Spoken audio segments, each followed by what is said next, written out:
예, 인사드리겠습니다. 우리 옆에 분들하고 한번 인사 한번 하실까요? 예, 월요일입니다. 반갑습니다. 예. 제가 지난번에 벌써 작년이네요. 올해가 아니고 지난번에 리더십에 대한 강의를 했습니다. 제가 종사하고 있는 제가 웨스트민스터 신학대학원, 여기 가깝죠. 용인에 있는 그 신학대학원에서 작년에 리더십과 영성이라고 하는 제목으로 강의를 했습니다. 그 작년에 제가 했던 그 리더십은 이제 우리 성경 안에서의 리더십에 대한 부분들을 강의를 했고, 두 번째 시리즈입니다, 일종의. 그래서 오늘은 여기 앞에도 보시면 제목이, 우리 제목을 한번 다 같이 한번 읽겠습니다. 준비되셨죠? 시작. 인생 주기에 따르는 리더십 개발이라고 하는 제목으로 나누겠습니다. 인생을 우리가 시기별로 나눌 수가 있습니다. 예, 뭐 처음이 있고요, 중간기가 있고, 그리고 마지막 말기가 있습니다. 그런데 여러분, 하프타임이라는 이야기 들어보셨습니까? 하프타임이 무엇입니까? 얼마 전에 보니까 우리 23세 대표들이 아시아에 가서 우승을 했습니다. 근데 결승전을 보니까 전반에는 참 별로 이렇게 잘 하지 못한 것 같습니다. 그런데 이제 후반에 그 모든 것들을 정비하기 위해서 하프타임을 갖죠. 쉬는 시간을 갖습니다. 그래서 감독과 그리고 이게 그 선수들이 하나가 되어서 서로 이렇게 다시 한번 마음을 되새기고, 다시 우리가 후반은 열심히 한번 뛰어보겠다라고 생각하는 것이 바로 하프타임입니다.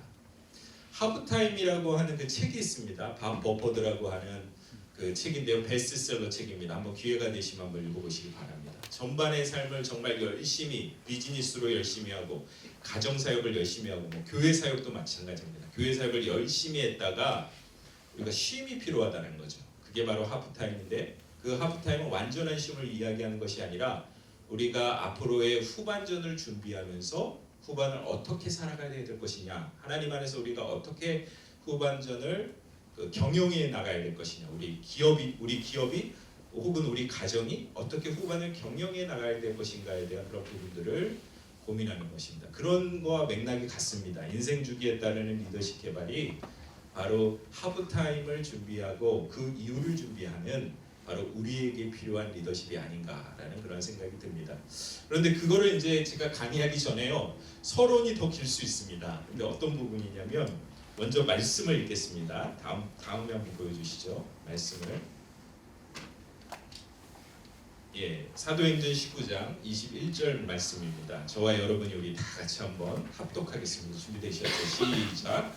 이에 있은 후에 바울이 마게도니아와 아가야를 거쳐 예루살렘에 가기로 작정하여 이르되, 내가 거기 갔다가 후에 로마도 보아야 하리라 라고 하는 말씀은 바로 사도 바울의 그 고백이기도 합니다. 바울이 마게도니아와 아가야를 거쳐서 예루살렘을 거쳐 후에는 로마 땅에 가기를 원한다. 그 이유는 무엇입니까? 복음을 전하기를 원한다. 근데 저도 바로 이 말씀을 20년 전에 하나님께 받았습니다. 그 땅이 어디냐면, 이 말씀을 받은 땅이 어디냐면 바로 이곳입니다. 다음 지도에 보시면 인도의 마니푸르라고 하는 조그만 지역입니다. 인도라는 나라 가보신 분들은 아시겠지만 너무너무 다양한 나라입니다. 28개 주가 있고요. 그리고 자치구역만 9개가 되기 때문에 이 인도를 뭐 한 단어로 설명할 수가 없습니다. 다양한 인종과 다양한 사람들이 있는 이 인도, 특별히 북동부 지역에 있는 이쪽에 마니푸르라고 하는 이 지역은 인도의 메인랜드보다는 이 방글라데시와 미얀마, 그리고 부탄, 네팔과 가까이 있는 그런 아주 소수 민족들이 사는 곳입니다. 이곳이 이제 마니푸르라는 뜻이 보석의 땅이라는 뜻입니다. 의미가 보석의 땅.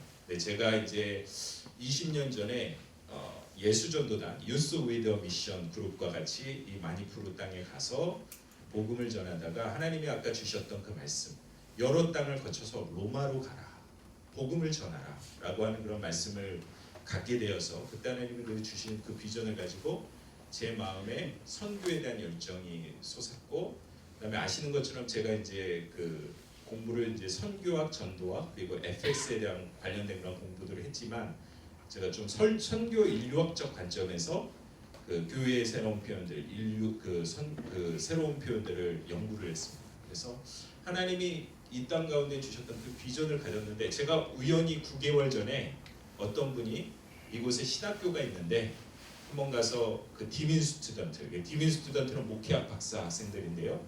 대부분 목회를 하는 지도자들입니다. 그리고 그 중에서는 그 신학교에서 총장을 하는 사람이 2명 있었고, 그 다음에 여기 인도 지역뿐만 아니라 여기 주변에 있는 미얀마 출신들, 뭐 부탄, 네팔, 방글라데시 출신들이 와서 공부를 하는 것이기 때문에 아주 선교를 위해서는, 제가 짧지만은 이분들을 위해서 좀 선교와 전도에 대한 부분을 가리키면 좋겠다. 그리고 저도 문화적으로 많은 것을 배울 수 있겠다라고 생각을 해서 미리 9개월 전부터 약속을 잡아놓고 제가 갔다 왔습니다. 그래서 제가 이곳에 가서 그 3가지의 리프렉션을 경험했는데, 3가지의 생각을 했는데, 그 3가지를 좀 나누기를 원합니다. 이 시간에는. 예, 이곳에서 제가 2020년 1월 10일부터 20일까지 가서 이제 목회학 박사 학생들을 가르쳤는데, 정확하게 20년 전에 제가 1999년 그리고 밀레니얼을 바로 이 마니푸르 땅에서 그 하나님이 주신 그 비전을 경험했던 그런 열정 때문에 제가 또 하나님 여기 꼭 제가 가야 됩니까? 가면 분명히 고생하는 곳이거든요. 왜 그러냐면 아까도 제가 말씀드렸지만 인도에 많은 주들이 있지만 인도에서 가장 가난한 곳입니다. 그 다음에 음식도 정말 맞지가 않는 곳입니다. 많은 분들이 그러면 인도 커리는 맛있지 않냐 이렇게 저한테 이야기하는데, 인도 커리도요 셀 수가 없이 종류가 다양합니다. 근데 가장 맛없는 곳이 이곳입니다. 인도 커리를 제가 맛보았을 때 다른 지역에서 그 난이라고 하잖아요. 그리고 난이라고 짜파티라고 하는 그 전병이죠. 전병을 화로에다가 구워가지고 그 커리를 다 묻혀서 먹으면 맛이 없을 수가 없어요. 다 맛있습니다, 대부분. 근데 이곳은 정말 맛이 없는 곳입니다. 근데 참 재밌는 것은 인도의 인구가 10억이 넘는 거 아시죠? 10억이 넘는데 이곳은 인구가 불과 300만 명밖에 안 되는 곳입니다. 300만 명밖에 안 되는 곳. 근데 재밌는 거는 무엇이냐면 그 종족이요 39개 종족이 돼요. 그리고 언어는 몇 개가 되는지 아십니까? 언어는 39개가 돼요. 그러니까 우리나라로 따지면 우리는 내셔널리티도 갖고 랭귀지도 갖고, 그 다음에 우리는 인종, 에트닉시티도 같거든요. 우리 인종도 같은 나라이기 때문에 이해를 할 수가 없습니다. 그래서 제가 이제 수업 시간에 들어갔더니 가장 언어를 못하시는 분들이 4개 국어를 해요. 예, 그러니까 이제 종족어를 4개 국어를 하는 거죠. 종족어로 4개 언어를 합니다. 그리고 많이 하시는 분들을 물어보니까는 8개 국어를 해요. 야, 그러니까 이 언어를 쉽게 배워요, 이분들은. 예, 우리나라 사람들이 언어를 못하는 이유는 여러분, 한 가지 언어를 우리가 계속 사용하기 때문에 그렇습니다. 다양한 언어를 하시는 분들은 또 언어들도 쉽게 배웁니다. 그래서 이렇게 조그만 나라지만 이 다양한성을 보니까 이 선교 인류학적인 좀 여러 가지 그 고민들과 연구들이 되더라고요. 제가 이렇게 보니까.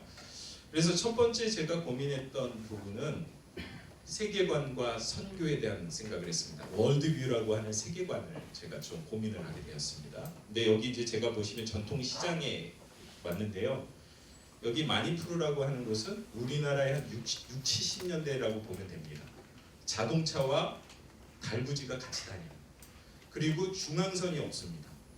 그러면은 중앙선이 없으면 어떻게 다니냐? 경적이 필요합니다. 경적을 막 울리면서 이렇게 중앙을 달리면요, 알아서 피해줘요. 야, 그걸 보면서 여기에도 어떠한 질서가 있구나 라는 생각이 들면서, 근데 분명한 거는 생명보험이 필요하겠더라고요. 제가 이렇게 보니까.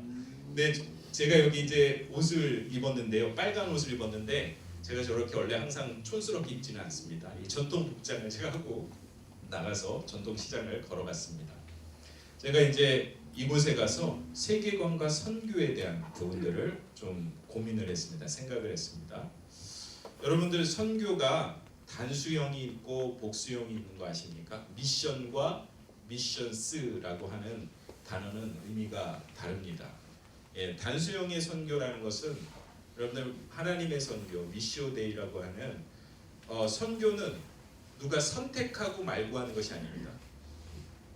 교회가 선교하는 것이 아니라 삼위일체 하나님께서 선교하시는 것입니다. 그래서 이것은 선택의 여지가 아니에요. 우리가 예수 그리스도를 믿고 구원받은 백성이라면 선교는 무조건 해야 됩니다. 그것이 하나님의 명령입니다. 그리고 교회의 DNA는 선교에 있습니다.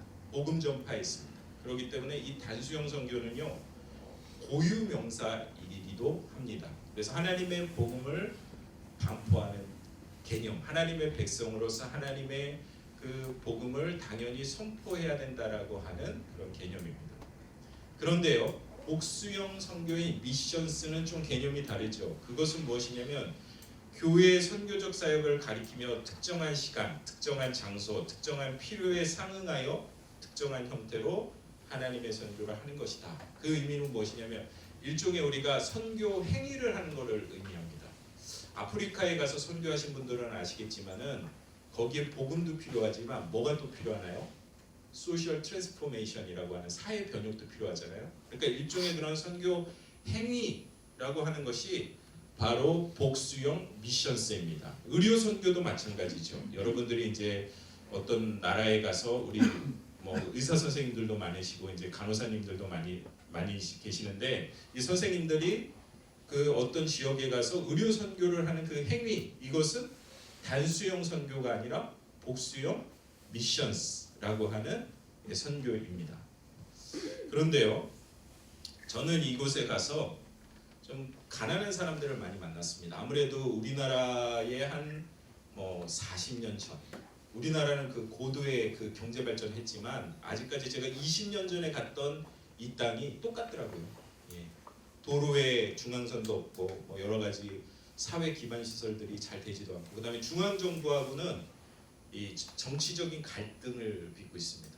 예를 들면 이 아까도 제가 말씀드렸지만 이 선교에서는 종족의 정체성, 아이덴티티라고 하는 것이 상당히 중요한데 아이덴티티가 완전히 다른 곳입니다. 그렇기 때문에 중앙 정부와 독립하기를 원하기 때문에 끝도 없이 게릴라들이 또 이렇게 활동하는 곳입니다. 그곳에서 이렇게 가난이라고 하는 그런 우리가 부분들을 보게 되면은요, 특별히 제가 책을 한 권 소개를 시켜드리면 이 부분에서 Walking with the Poor라고 하는 가난한 사람과 같이 걷기라고 하는 그런 책이 있는데 브라이언트 마이어라고 하는 월드 비전의 부총재를 지냈던 사람입니다. 지금은 이제 미국의 캘리포니아의 플러신 학교에서 선교학 교수로 있는데, 여러분 월드 비전이 어떻게 시작되셨는지 아시죠? 왜 어떻게 시작했습니까? 한국전 때 한국 고아들을 돌보기 위해서 월드 비전이 시작이 되어서 지금 이제 월드 와이드 그 미션 오르가니제이션이 됐죠. 그래서 이렇게 사회 변혁과 복음을 같이 전하는, 그걸 우리가 이제 통전적 선교라고 이야기하는데요. 홀리스틱 미션이라고 합니다. 그런데 이 브라이언트 마이어라고 하는 이분이 뭐라고 이야기하냐면 가난이라고 하는 것은 경제적인 부분만 해당이 되는 것이 아니라 통전적 깨어짐을 이야기합니다. 홀리스틱 브로큰니스라고 하죠. 그래서 경제적인 부분들이 회복될 뿐만 아니라 사회적 자본이라는 것은 그러니까 관계와 신뢰죠. 공동체 안의 관계와 신뢰를 회복해야 된다는 것. 세 번째는 문화자본. 문화자본은 여러 가지가 있겠지만은 부르디에에 의하면 교육이라는 것이 문화자본의 아주 중요한 요소입니다. 사실은 교육이라고 하는 것이 경제자본이라고 이야기할 수는 없지만 아시는 것처럼 그 교육이 잘 이루어지지 않으면 경제와도 연결이 잘 되지가 않죠. 경제 성장이 연결이 되지 않는 부분이 있습니다. 그래서 문화자본. 그래서 그리고 가장 중요한 것은 바로 영적인 자본입니다. 영적인 자본. 그래서 제가 그 캔서 프리라고 하는 우리 저희 잡지 있잖아요. 거기에 보면은 제가 2월호에 홀리스틱 캐피탈스라고 해서 통전적 자본에 대한 부분을 이제 썼는데 거기에 이제 제가 상세하게 썼습니다. 근데 무엇보다도 경제자본, 사회자본, 문화자본도 중요하지만 기독교 공동체는 영적 자본이 상당히 중요하다는 거죠. 그러면 우리의 영적 자본이 무엇이냐? 뭐 거시적으로 이야기하면 그 프로테스탄트 윤리와 자본주의라고 하는 막스 베버의 책이 있습니다. 유명한 사회학 책이죠. 거기에 보면 카톨릭이 지배하는 지역과 개신교가 지배하는 지역이 있는데 왜 개신교가 지배하는 지역이 경제 발전이 많이 되느냐, 자본주의 정신이 왜 더 활성화되느냐라고 이야기할 때 그것을 이야기할 때 바로 청지기 정신과 소명의식, 그것은 바로 성경에서 온 거잖아요. 성경에서 온 그 영적 자본을 통해서 경제 자본과 연결이 된다라고 이야기를 합니다. 근데 여러분 이거는 되게 거시적인 차원의 영적 자본이에요. 그런데 제가 이제 우리 공동체 온 지는 얼마 안 됐지만 지난 9월에 왔습니다. 아시는 것처럼. 지난 9월에 와서 보면은 우리 안에 있는 그 절대 감사라고 하는 그 부분이 우리의 영적 자본이 될 수 있다. 그래서 그 감사라는 것이 어떻게 보면 기독교적인 것이지만 우리 삶 안에서 사회적 자본과도 연결이 되고 그리고 경제적 자본과도 연결이 될 수 있다라고 제가 글을 썼습니다. 짧지만 아주 졸고지만 한번 읽어보시기 바랍니다. 근데 제가 이곳에 가서도 좀 이런 부분들을 많이 느꼈어요. 야, 영적 자본이 필요한 곳이 바로 이곳이구나. 특별히 이제 제가 느낀 것이 뭐냐면 이거는 제 이야기가 아니라 거기에 있는 이제 인도 사람들에게 들은 이야기입니다. 많이 이 힌두교라고 하는 그 종교를 아시죠, 여러분? 근데 힌두교도 참 복잡한 종교입니다. 그런데 중요한 그들의 원리는 기브 앤 테이크도 아니에요. 기브 앤 테이크라는 건 주고받는 것도 아니고 그냥 받으면 절대 다른 사람에게 흘려보내지 않는 그런 문화입니다. 그런데 인도 사람들이 이제 인도 분들이 이야기하시기를 바로 예수님의 정신이 바로 플로잉이라는 걸 흘려보낸다는 거잖아요. 프린시플 오브 플로잉이라는 것이 예수님의 정신 안에 있다라고 이야기하는 거예요. 저도 그걸 느끼면서 그렇지, 내가 예수님을 믿기 전에는 플로잉이라는 개념을 내가 갖지 못했지만 하나님의 은혜를 경험하고 나서 내 안에 정말 그 기브 앤 테이크가 아니라 예수님처럼 프린시플 오브 플로잉이라고 하는 그 개념을 지켜야 되겠다라는 그 생각을 했었지라고 하는 그 생각을 가졌습니다. 그것이 일종의 영적 자본이죠. 기독교 정신이고요. 자, 그런데요, 폴 히버트라고 하는 유명한 선교 인류학자는 시간관에 대한 부분들을 이렇게 이야기합니다. 이거 많이 잘 아시는 부분이에요. 한번 다시 생각해 보세요. 시간관이 이렇습니다. 미국인들은요, 저도 이제 미국에서 한 13년 정도 살았습니다. 그리고 저희 가족도 아직까지 미국에 살고 있습니다. 미국인들은요, 5분, 15분, 5분에서 15분이 늦으면 사과합니다. I'm sorry, I'm so late. 뭐 이렇게 너무 미안합니다. 제가 사과합니다. 이렇게 이야기를 합니다. 그리고 15분부터 30분이 늦으면 이때는 정말 크게 잘못하는 거예요. 이게 이 세계관 안에서, 시간관 안에서. 그래서 해명을 해야 돼요. 예를 들면 뉴욕 시티의 그 서브웨이가 파업을 해가지고 내가 이번에 늦게 됐어. 이런 식으로 이렇게 해명을 해야 됩니다. 그런데 여러분 1시간 후가 되면은요, 그거는 이 문화 안에서는 용서가 안 됩니다. 아무리 뭐 excuse 뭐 이렇게 얘기를 해도 용서가 안 되는 문화예요. 그런데 여러분, 현대 아랍인을 얘기하는 게 아닙니다. 이거는 전통적인 아랍인의 세계관에서는요, 일찍 오든 정시에 오든 늦게 오든 다 제때 온 겁니다. 그런 세계관을 가지고 있어요. 그래서 제가 이거를 이제 지난 학기에 세계관에 대해서 가르쳤거든요. 그런데 그런 마니프루의 세계관이 어떤 것이냐, 제가 거기에 있으면서 이제 느낀 겁니다. 시간관, 그거를 이제 느꼈는데요. 첫 번째는요, 아침에 엄청 일찍 일어나요. 그리고 점심 식사를 10시 30분에 합니다. 그리고 저희 지금 이제 예배 끝나고 조금 있으면 점심 식사 해야 돼요. 마니프루라며. 예. 그리고 저녁 식사는요, 4시 30분에 합니다. 4시 30분에. 그리고 제가 왜 그런지 이제 알겠더라고요. 4시가 되면은요, 해가 지기 시작해요. 그리고 여기가 이제 경제적으로 어렵다 보니까 전기, 난방, 인터넷이 거의 안 돼요. 그래서 난방 시스템이라는 것이 없습니다. 낮에는 20도가 넘어가요. 그리고 밤에는 영상 7도 정도가 되는데 일교차가 크기 때문에 너무너무 추워요. 너무너무 추워가지고 그 난방 시스템이 없기 때문에 더 춥습니다. 그래서 전기가 없기 때문에 해도 빨리 지기 때문에 빨리 자야 돼요. 그래서 부지런할 수밖에 없는. 예.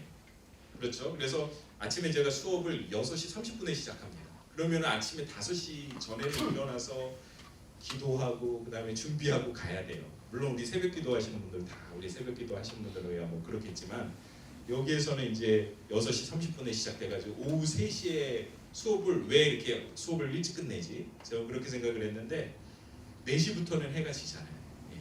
그래서 아침형 인간이 될 수밖에 없는 그런 세계관이었습니다. 뭐 생활 습관과 연결이 되는 거죠. 이 시간의 개념이.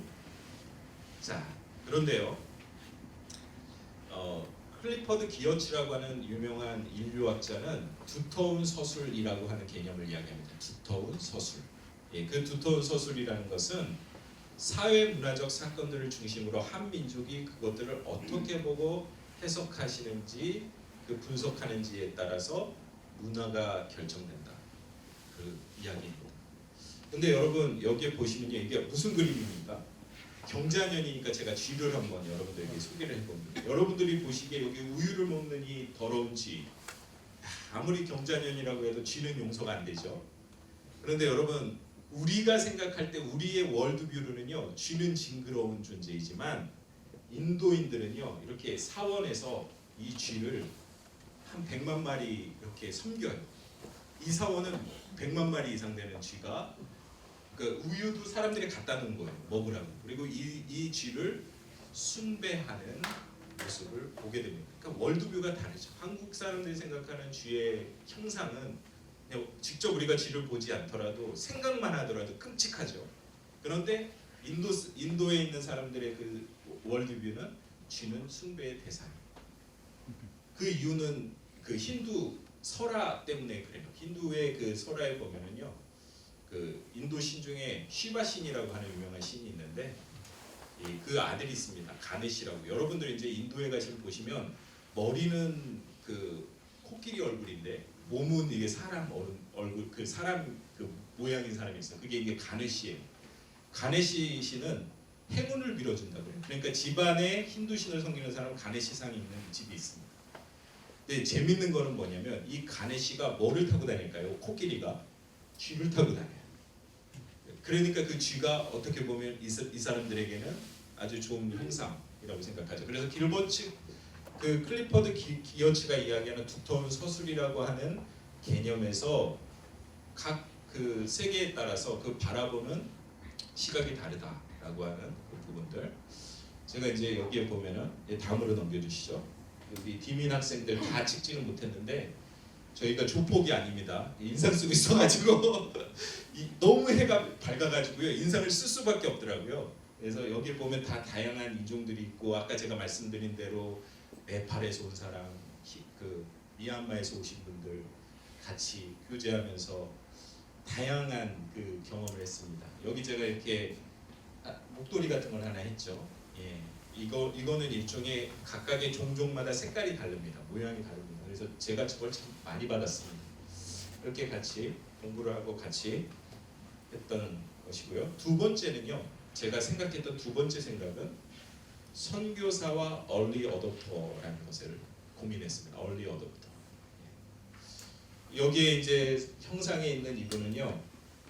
윌리엄 패티그루라고 하는 여러분들 윌리엄 캐리라고 하는 유명한 영국의 선교사는 아시죠? 그분하고 비슷한 때에 이 마니프루에 복음을 전하기 위해서 오신 분입니다. 일종의 우리나라로 따지면 언더우드 선교사님이나 뭐 아펜젤러 선교사님과 같은 분입니다. 이분이 이제 침례교 그 선교사님이셨습니다. 이분이 이제 첫 발을 내딛었던 것이 바로 마니프루입니다. 복음을 전하기 위해서 복음의 열정을 가지고. 자, 그런데요, 저는요 이거를 다음으로 넘어가 주시죠. 혁신과 확산 이론이라고 하는 Diffusion of Innovation Theory라고 하는 사회과학에서 유명하게 쓰이는 것인데요. 예를 들면은 우리가 어떠한 혁신을 위해서는 새로운 것들을 이렇게 받아들여야 되잖아요. 그런데 어떤 분들은 그 받아들이는 것에 대해서 꺼림이 있는 분들이 있어요. 그리고 어떤 분들은 쉽게 받아들여 가지고 그 테크놀로지를 잘 활용하는 자기의 삶이나 아니면 조직이나 회사에 잘 사용하는 분들이 있어요. 예를 들면 여러분 뭐 다양한 테크놀로지가 있겠지만은 유튜브 같은 거 요즘에 많은 분들이 사용하죠. 그거를 통해서 수익을 창출하는 분들도 있고 자기를 소개하는 분들도 있고 그 다음에 뭐 심지어는 교회 미니스트리로 사용하는 교회들도 많아요. 유튜브를 직접 제작을 해서 그게 이제 아직까지 받아들이지 못하는 분들도 있거든요. 유튜브라는 것 사용하지 않는 것. 그러니까 일종의 그런 것들을 받아들이는 입장에서 복음도 마찬가지입니다. 복음도 여러분들 믿음이 없는 그 지역에 가면 그 선교사는 정보원이 되죠.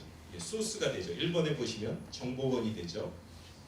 그런데 이제 혁신적인 주도하는 사람들은 뭐 창안자, 과학자, 변화 주도체 그리고 의견을 선도하는 사람들이 이 부분에 속합니다. 그러니까 복음을 가지고 나가면 선교사가 그 정보원이 되는 거죠. 그래서 마니푸르라고 하는 이 지역은 아까 제가 보여드렸던 윌리엄 패티그룹 100년 전에 이곳에 와서 복음을 전했던 정보원이었습니다.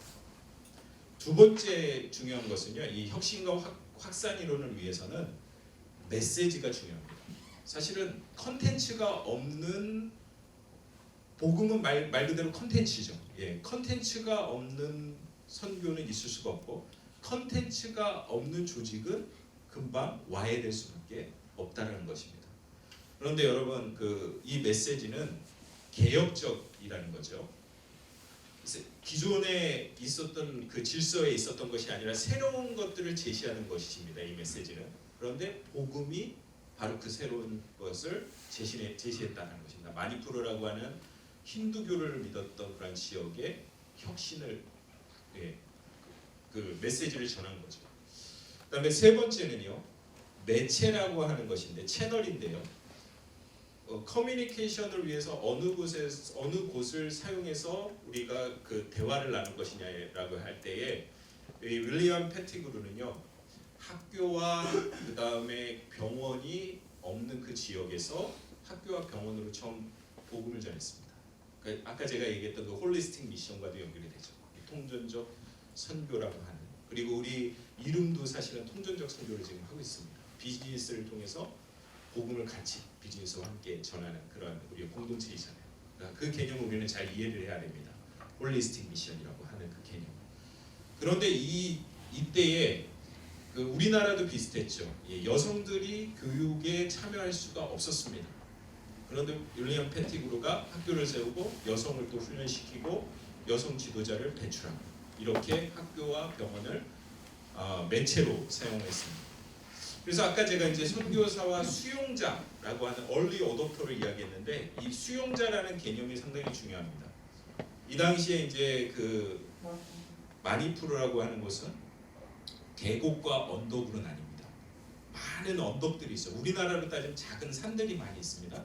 근데 산을 하나 넘으면 종족이 달라지고 언어가 달라져요. 계곡에는 주로 힌두교인들이 살았습니다. 그런데 힌두교인들이 복음을 전하는 것을 이렇게 총독이 그 당시에는 이제 영국 총독이 지배를 했죠. 영국 총독이 허가를 하면 종교적인 반발이 일어날까봐 계곡 지역에는 그 허가권은 복음을 전하는 허가권을 주지 아니하고 언덕 지역에 허가권을 줬고 그리고 언덕에 있는 종족들이 예수님을 먼저 믿게 되었습니다. 그게 바로 얼리 어댑터예요. 그래서 지금은 그 39개 종족 중에 어떤 데는 뭐 한 100만 정도 되지만 어떤 데는 종족이 1000명밖에 안 돼요. 1000명밖에 안 되는데도 자기네 언어를 가지고 있습니다. 아주 재밌는 곳이죠. 그리고 어떤 종족들은 90% 이상 기독교를 믿고 있습니다. 바로 이제 누가 그것을 수용하느냐라는 그런 부분에서 어디에서부터 복음이 시작됐는가를 제가 이렇게 들으면서 좀 생각을 하게 됐어요. 그렇지. 그렇기 때문에 우리가 복음을 전하는 데에 늦추지 말아야 된다. 그리고 복음을 전할 때 정말 하나님이 필요하신 그곳에서 복음의 씨앗을 우리가 전하면 우리가 하는 것이 아니라 하나님이 100년 후에 30배, 60배, 100배의 열매를 맺게 하고 그 언덕이라고 하는 그 지역에는 지금 보니까 90%의 크리스찬들이 있더라. 어떤 지역에 갔다. 그런 걸 보면서 제가 좀 생각을 많이 하게 됐습니다. 그리고 이제 마지막 부분에서는 효과인데요. 시간적 차원에서의 결과를 보게 되면 아까 제가 말씀드렸던 대로 통전적 변화입니다. 하나의 영적인 변화뿐만 아니라 경제적인 변화, 사회적인 변화. 그러니까 여러분 예수님을 믿는다라는 것은 당연히 영적인 변화입니다.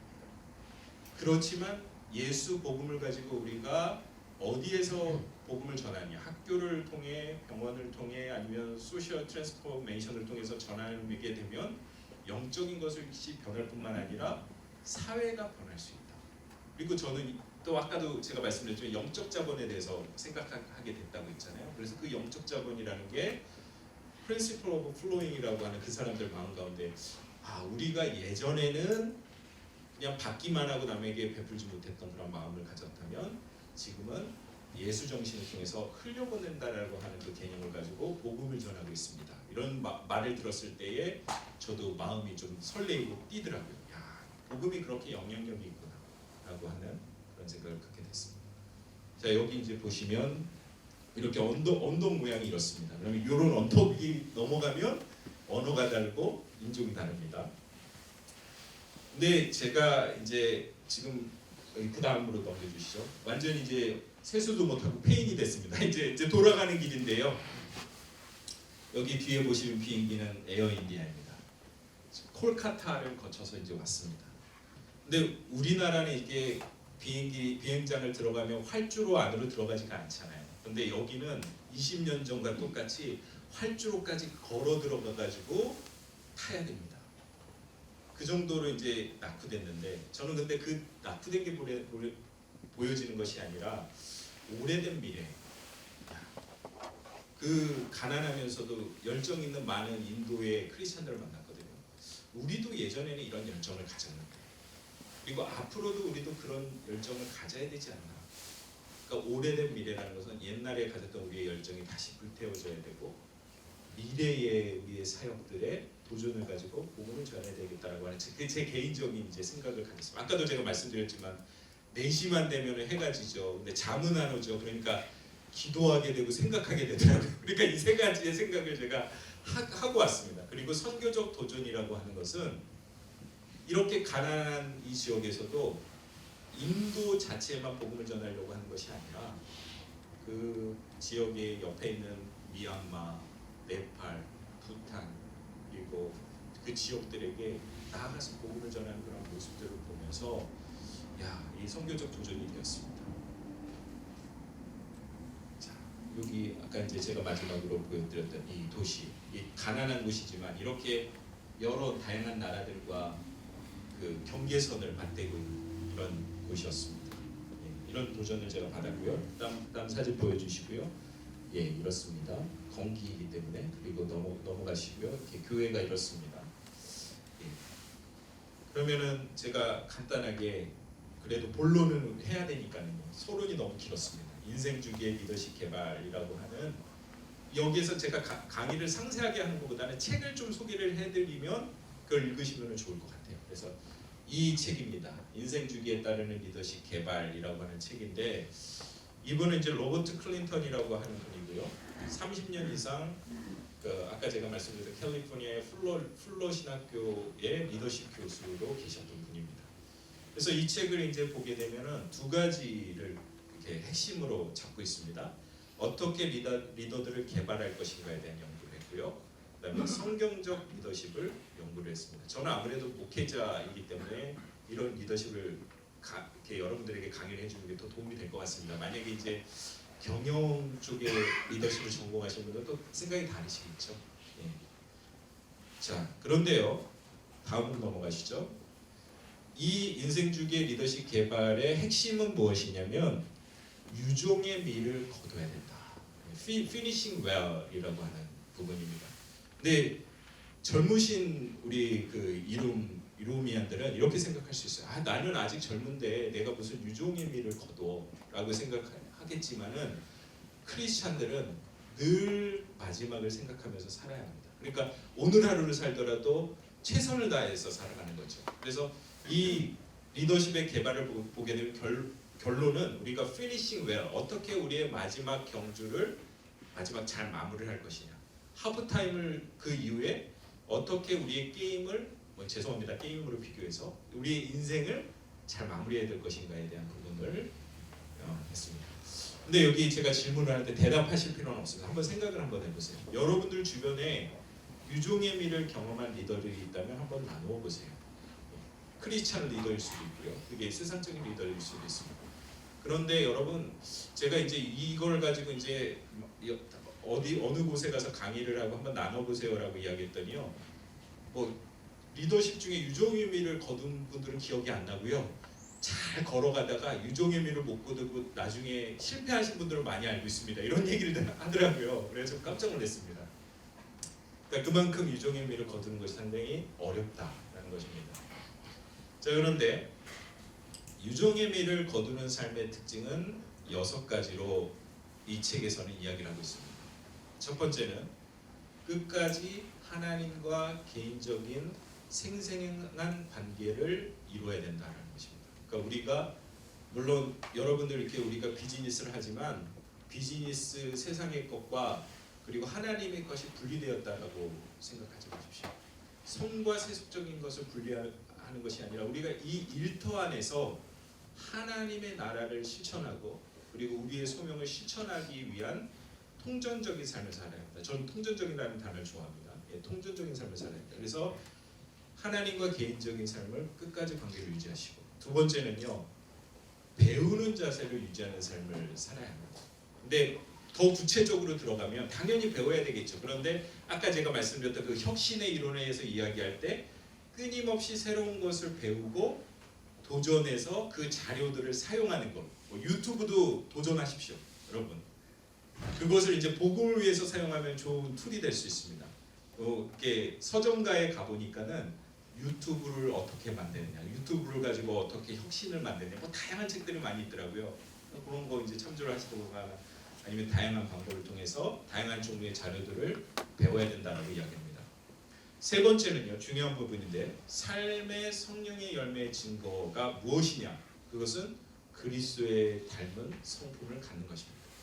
그리스도의 닮은 성품을 가지시고, 네 번째는요, 삶에서 진리대로 살아가고 하나님의 약속을 확신하고 그것을 실현되는 것을 바라보아야 합니다. 여러분, 많은 사람들이 그냥 예수님을 믿었다라고 하고 끝났는데, 여러분들 하나님의 약속을 확신하고 그것이 실현된다라는 것은요, 열매 맺는 삶이에요. 열매 맺는 삶. 그래서 열매를 맺는 삶을 실현해야 우리도 그리스도 안에서 그 성취감을 느끼게 되고, 그리고 우리의 삶 안에서 나뿐만 아니라 다른 사람들에게도 영향력을 미치는 거죠. 그리고 다섯 번째는요, 영속하는 유산으로 궁극적인 공헌을 하고요. 그것이 이제 통전적으로, 그리고 여섯 번째는 사명의식을 점차 확신하고, 화신이 아니고 확신입니다. 확신하고 그것을 성취되는 것을 보며 살아가는 것입니다. 여러분들 소명이라는 것 아시죠?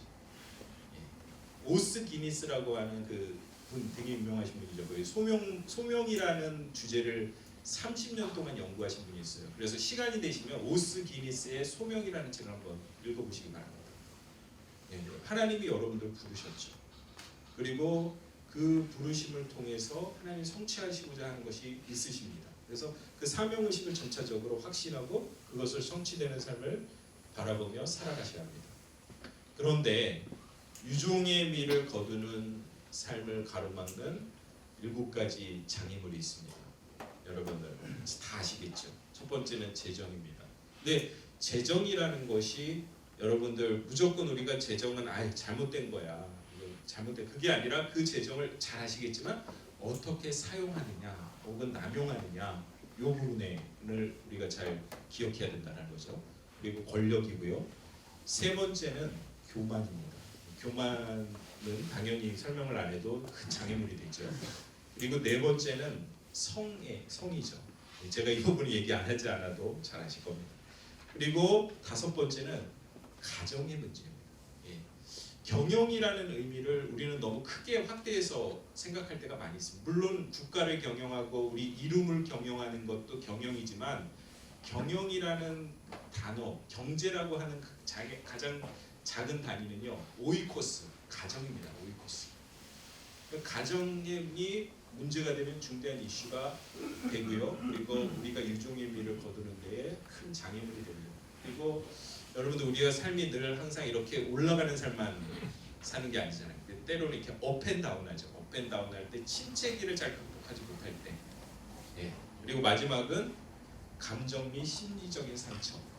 근데 제가 여기서 초점을 맞추고자 하는 것은 여러 가지가 있겠지만 감정 및 심리적인 상처에 초점을 맞추고 싶습니다. 물론 저보다도 더 전문가가 많이 있으시지만 그냥 한번 생각을 해보시라고요. 감정과 심리적인 상처. 이 부분 이제 넘어가겠습니다. 리처드 포스터의 돈, 섹스, 권력이라고 하는 책 있죠. 혹시 안 읽어보신 분 한번 읽어보시기 바랍니다. 예, 돈과 뭐 성과 권력의 관계 뭐 이런 부분에서 어떻게 성스럽게 살아가야 될 것인가 그 부분이고요.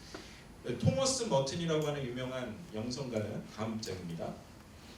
현대 사회에서 돈은 성령이 교회에게 차지해야 할 역할을 악마적으로 찬탈했다라고 이야기를 했고, 마틴 루터라고 하는 그 유명한 종교 개혁자는 만약에 우리가 예수 믿고 회심, 완전 변화되었다라고 이야기하면 컨버전했다라고 하면 세 가지의 회심이 있어야 된다. 첫 번째는 당연히 가슴의 회심이 있어야 되고, 두 번째는 올바르게 사는 삶, 정심의 회심이 있어야 되고, 세 번째는 뭡니까?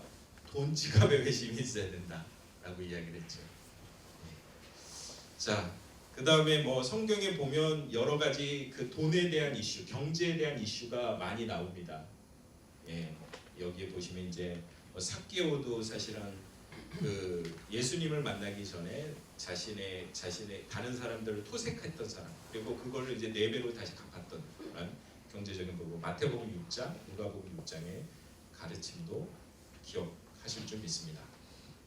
자, 그런데요, 성은 영성의 적이 아니고 친구다. 제가 이제 우리 박 원장님이 성의 전문가이시니까 제가 성은 얘기를 안 하겠습니다. 워낙 제가 뭐 아는 게 미천하니까 나중에 우리 원장님께서 해주실 줄 믿습니다. 그래서 넘어가겠습니다. 성. 예, 뭐 결혼의 문제 이 부분도 넘어가고요. 그런데 C.S. 루이스라고 하는 유명한 영국의 C.S. 루이스로 이제 넘어가시죠. 다음입니다. 또 다음. 아, 여기는 아닙니다. 그 전입니다. 그 전. 여기 C.S. 루이스는 우리 사회에 두 가지 결혼이 필요하다. 하나는 국가의 통치 아래 있는 일반적인 결혼, 다른 하나는 교회의 통치 아래 있는 기독교적인 결혼. 그래서 결혼이라는 거 하나님이 이렇게 연결해 주신 부분이라는 것을 영국의 사상가의 C.S. 루이스도 강조를 하죠. 자, 그다음에 권력이라는 부분도 넘어가고요. 그러면 이제 제가 이제 초점을 맞추고 싶은 것은 상처받은 감정과 상처의 치유입니다. 여러분들 이 책을 읽어보셨죠? 베스트셀러 책, 아주 유명한 책입니다. 데이비드 시먼스 목사님의 상한 감정의 치유. 제가 미국에서 공부했던 에즈베리 신학대학원에 이분이 이제 석자 교수셨습니다. 그리고 이분의 아드님이 이제 스티븐 시먼스라고 하는 분인데 그분 밑에서 제가 공부를 했습니다. 제 선생님이시죠. 근데 스티븐 시먼스 교수님도 아버님과 똑같이 따라서 그 감정의 치유, 힐링에 대한 부분들을 이야기하고 있는데요. 데이비드 시먼스 목사님은 영국의 선교사였습니다. 복음의 열정을 가지고 영국이 아니라 인도의 선교사로 복음을 전하다가 이제 미국의 그 로컬 처치, 지역 교회의 부름을 받아서 목회를 시작하게 돼요. 그런데 그 교회를 보니까 예수님을 영접하신 분들이 어떤 사람은 심지어는 모태 신앙이에요. 그럼에도 불구하고 그 사람에게 영적인 상처가 있더라. 그래서 하나님과 가까이 나아가지 못하는 것을 보고 깜짝 놀라게 돼서 이 상한 감정의 치유가 필요하다는 것을 느끼게 되었습니다. 그래서 이 책에서 참 좋은 이야기를 많이 하는데 저는 이 중에서 상한 감정과 상처의 치유를 위해서는 6가지를 우리가 좀 초점을 맞춰야 된다고 생각합니다. 이 책에서 이야기하는 것입니다. 첫 번째는요, 문제를 회피하지 말고 문제를 똑바로 직시를 해야 된다. 내가 왜 감정의 상처를 받았느냐. 예를 들면 이제 스티븐 시먼스 목사님이 보니까 많은 원인들이 있지만 어릴 적에 뭐 아버지나 어머니에게 어뷰즈를 당하거나 이럴 때에는 이 아이들이 나중에는 그 감정을 주체할 수 없는 어른이 되어서도 그런 문제들이 그 문제의 근원을 보니까 그렇더라라는 것입니다. 그래서 우리도 우리가 감정이 상했을 때 어떠한 문제가 우리 그 근원이 될 것인가 기도하면서 아니면 좀 생각을 해보면서 하나님 안에서 문제를 똑바로 직시하는 것이 필요합니다. 두 번째는요, 어떤 문제든지 자신에게 책임이 있다는 것을 인정을 하라는 것입니다. 회피하지 말고 또 내가 어떤 부분에서는 책임이 있다는 것을 인정해야 합니다. 세 번째는요, 고침을 받기 원하는지 자신에게 스스로 물어봐야 합니다. 분명한 것은 우리가 결단하고 내가 이것을 분명히 고침받을 수 있어 라고 하는 그러한 확신이 있어야 된다는 거죠. 그냥 질질 그 질병과 그 감정에 끌려가는 것이 아니라 확실한 결단이 필요하다는 것입니다. 네 번째는요, 문제에 관련되어 있는 모든 사람을 용서해야 합니다. 근데요, 이게 말이 쉽지 용서라는 게 너무너무 어려워요. 때로는 그 사람을 좀 안 보면 그냥 용서되는 것 같아요. 근데 다시 그 사람을 바라보게 되면은 그 악한 감정이 불길과 같이 솟아옵니다. 근데 기억하십시오. 용서는 누구를 위해서 하는 겁니까? 그 사람을 위해서 하는 것이 아니라 나를 위해서요. 이 책에 보면 나를 위해서. 그래서 그 감정의 치유를 위해서 용서하기 위해서 노력해야 되는데 그게 바로 나를 위해서. 자, 그 다음에 다섯 번째는 또 중요한 것이 자신을 용서해야 된다. 이 강박증이 있는 분들은 완벽한 것을 요구하고 자기 스스로를 학대할 때가 많이 있어요. 특히 우리 이로미안 같이 제가 볼 때는 완벽하신 분들은 더 그럴 수도 있어요. 스스로가 내가 잘못했어. 내가 무조건. 그런데 여러분 기억하십시오. 하나님의 형상으로 여러분들을 창조하셨습니다. 하나님이 그리고 여러분들을 용서하셨습니다. 그걸 늘 기억하십시오. 여섯 번째는요, 문제의 핵심이 무엇이니 또한 그것을 위하여 기도해야 하고 성령님께 구해야 합니다. 이 부분이 중요하다. 이게 이제 데이비드 시머스 목사님의 이제 핵심입니다.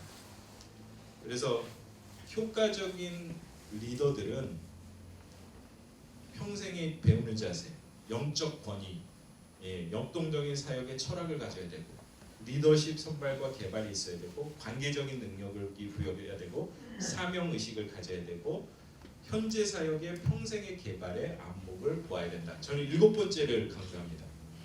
평생의 개발의 안목을 가져야 된다. 그래서 진정한 인생주기의 리더십은요, 지금의 나의 모습의 변화도 있지만 지금의 모습이 어떻습니까? 나의 미래의 모습이잖아요. 그래서 지금 내가 개발하고 있는 이 개발이 유종의 미를 거둘 수 있도록 평생의 개발의 안목에 초점을 맞춰야 된다. 지금 현재 우리가 하고 있는 우리의 사역이 미래의 나의 모습입니다. 그것을 기억해야 합니다. 그래서 그 부분에 대해서 이제 평생 개발에 대한 안목의 그 구절은 마태복음 6장 22절부터 23절 말씀입니다. 같이 한번 읽으실까요? 준비되셨죠? 시작.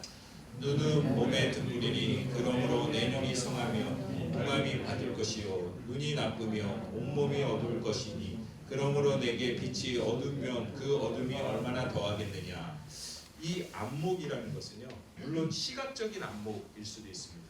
예를 들면 우리가 여기 이 예배 장소, 이 강의 장소에 불을 딱 끄면 우리 시각은 보이지가 않죠.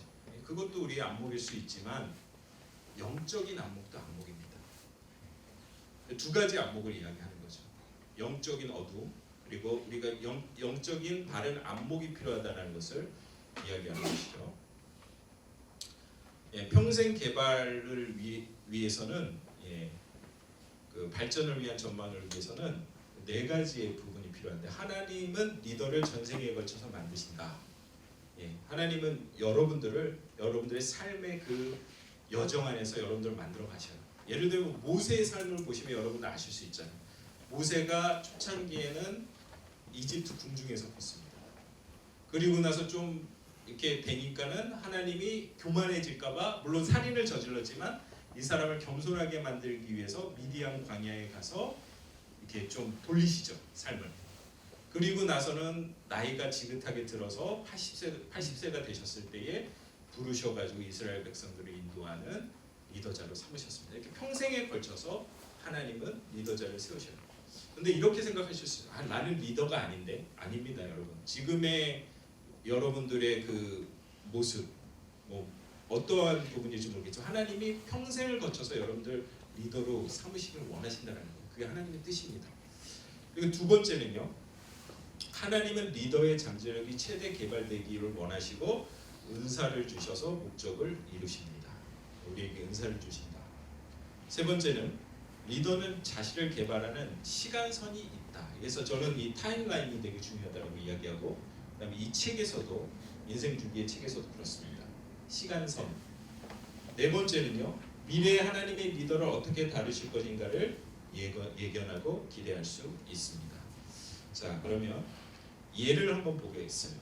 한번 보시죠. 사역 시간선의 예가 이렇습니다. 모든 분들이 다 이런 시간의 예를 갖지는 않으실 거예요. 어떤 분은 지금 사역의 기초를 경험하시는 분들이 있습니다. 또 어떤 분들은요, 지금 마무리를, 사역을 이제 전생애를 하나님께서 다루셨고 지금 2단계에 있는 분들도 있어요. 그래서 유종의 미를 거둬야 되는 그런 상황에 있는 분들도 있어요. 그런데 사랑하는 여러분, 여러분들이 2단계에 있으시든 간에 중기 사역에 있든 간에 후기 사역에 있든 간에 이게 바로 시간선입니다. 그래서 저는 제가 이제 토의 시간도 했는데 토의는 안 할 거예요. 토의는 안 하고 숙제를 내드릴 겁니다. 근데 검사는 안 합니다. 그 본인이 한번 해보시죠.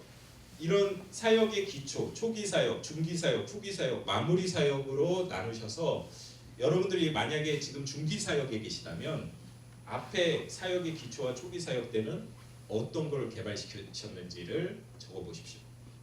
그리고 후기 사역, 마무리 사역은 유종의 미를 위해서 하나님 안에서 어떠한 부분들을 실천을 해야 될 건가 한번 적어보세요. 제가 이거를 이제 지난 학기에 우리 그 박사 학생들한테 좀 숙제를 냈는데 잘 해왔더라고요.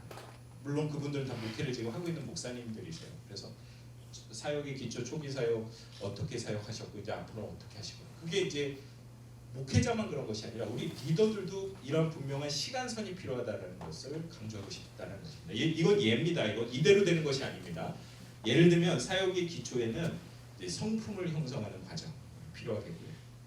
두 번째, 초기 사역에는 리더십을 헌신하고 권위에 통찰하고 갈등과 위기를 극복하는 것, 이런 것들을 이제 훈련하게 되고, 세 번째 중기 사역에는 사역 통찰력과 리더십 반발에 대해서 어떻게 이 갈등을 조율할 수 있느냐. 리더들은 갈등 조율이라는 게 되게 중요하잖아요.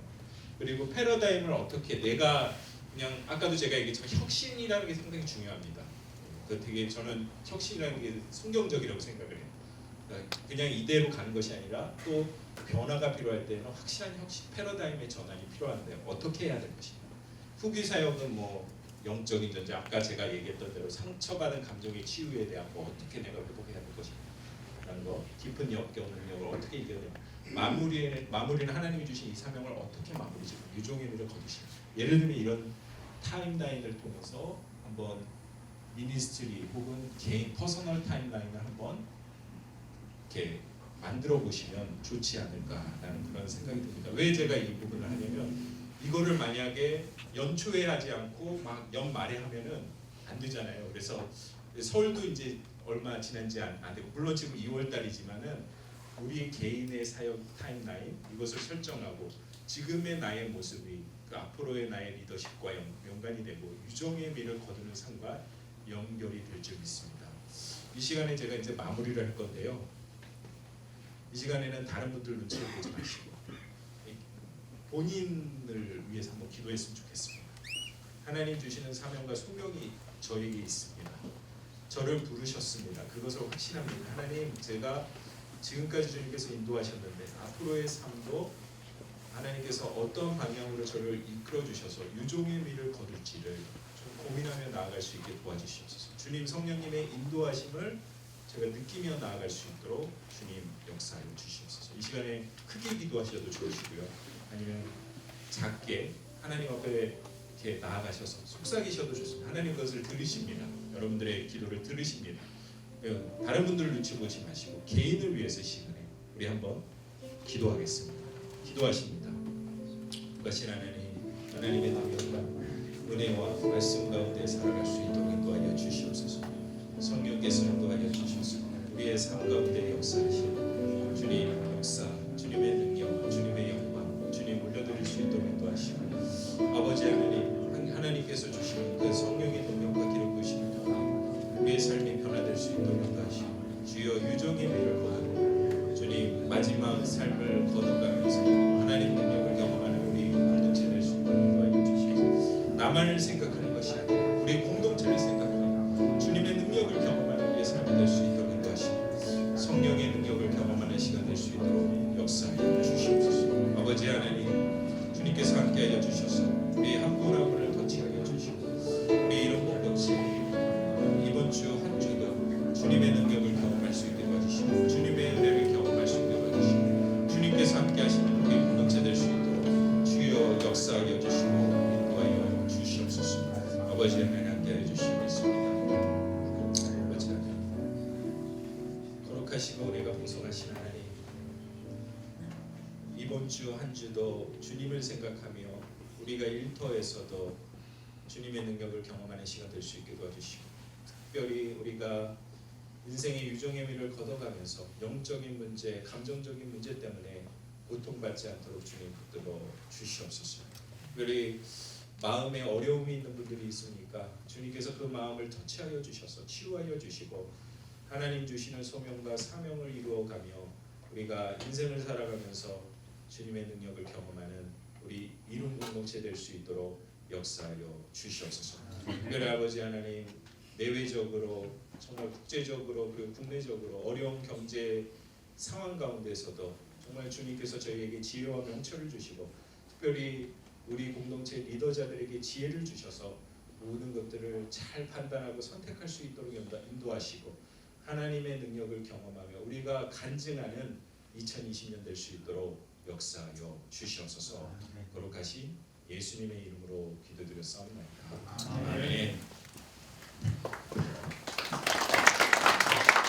네, 오늘 KBC 시간에 마리 프로에서 보고 또 생각한 것 그리고 또 인생의 리더십에 대해서 좋은 강의해 주신 주상남 목사님께 박수 부탁드리겠습니다.